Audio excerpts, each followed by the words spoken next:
Bonjour, bienvenue dans la série sur l'électrodynamique classique. Donc, continuons sur les guides d'onde. Nous avions vu les équations après avoir séparé les composantes Z le long de Z et transversale. En vertu des deux équations, celle en DET sur DZ ou DBT sur DZ, ces deux équations, il est clair que si la dépendance des champs par rapport à Z est donnée par la décomposition que nous avons vue, la connaissance de EZ et BZ permet de connaître les composantes transverses de E et de B. Plus explicitement, si on suppose que la propagation s'effectue dans la direction des Z positifs et que l'on a au moins deux composantes, EZ et BZ, qu'au moins une des deux composantes de EZ et BZ est non nulle. Dans ce cas-là, les champs transversaux s'écrivent ET égale 1 sur mu epsilon oméga carré moins k carré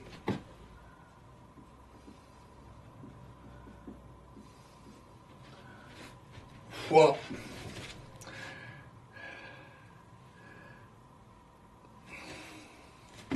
k nablaté EZ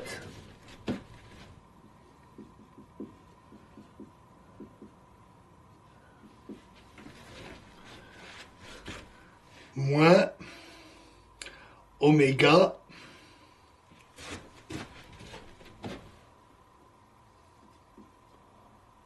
Z croix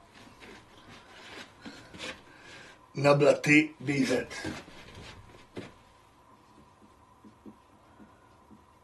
Et BT égale 1 sur mu epsilon oméga carré moins k carré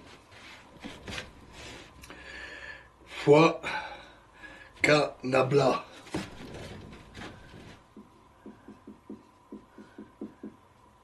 BZ plus mu epsilon oméga Z croix nablaté EZ.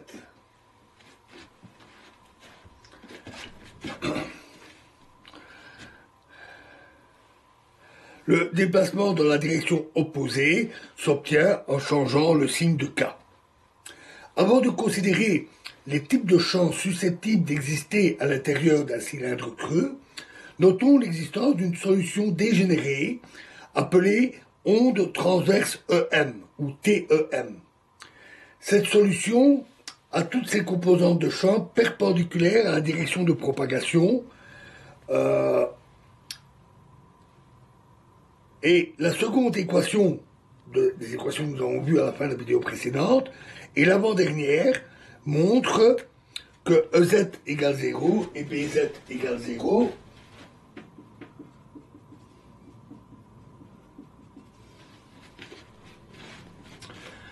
entraîne que E de T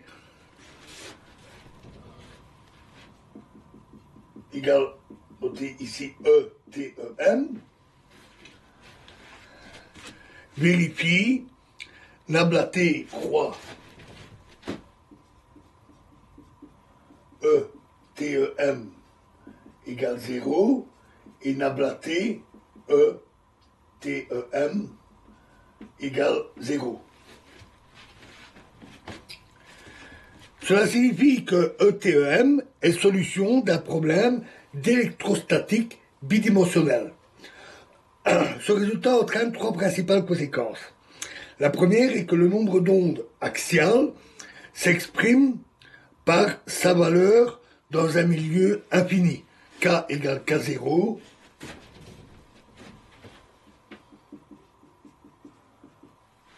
égale oméga racine mu epsilon. Comme le montre l'équation d'onde pour E et B. La deuxième conséquence est que si les ondes se propage comme E exposant IKZ,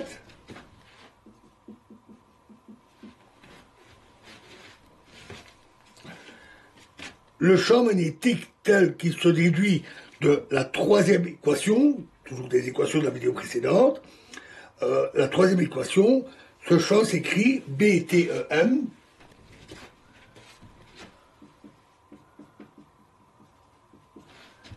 égale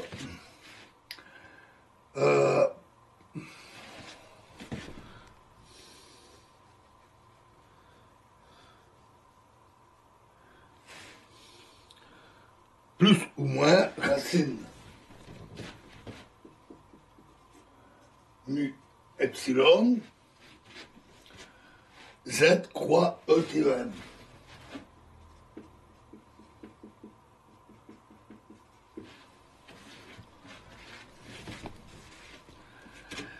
Le lien entre BEM et TEM est donc simplement le lien unissant les ondes planes dans un milieu infini.